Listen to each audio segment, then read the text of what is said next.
నేను ఇలాచీ చాయ్ని ఎలాగో చేసుకుంటానో ఈ వీడియోలో అయితే చెప్తాను. మంచిగా పాలు మరగబెట్టుకొని దాంట్లో ఏమో ఒక 2 స్పూన్స్ షుగర్ అయితే వేస్తాను.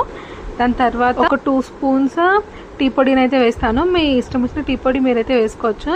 ఇంకా దాంట్లోకి అయితే ఇలాచీని క్రష్ చేసుకొని అయితే వేసుకుంటాను. దీన్ని కొంచెం సేపు మరిగిస్తే మనకి ఇలాచీ చాయ్ రెడీ అయిపోతుంది. కొంతమంది అయితే వాటర్ లో మంచిగా ఇలాచీ, సినమన్ అవన్నీ వేసి మంచిగా బాయిల్ చేసుకుని దాంట్లోకి అయితే మిల్క్ వేసుకుంటారు. అది కూడా చాలా బాగుంటుంది. నేనైతే మా వాళ్ళు పాలు తాగుతారనమాట. ఇంకా పాలు తాగేసినాక ఇంకా నా కోసం ఇంకా ఆ పాల్లోనే ఇంకా టీ అయితే చేసుకుంటాను. అందుకని నేనైతే ఈ విధంగా చేసుకుంటాను.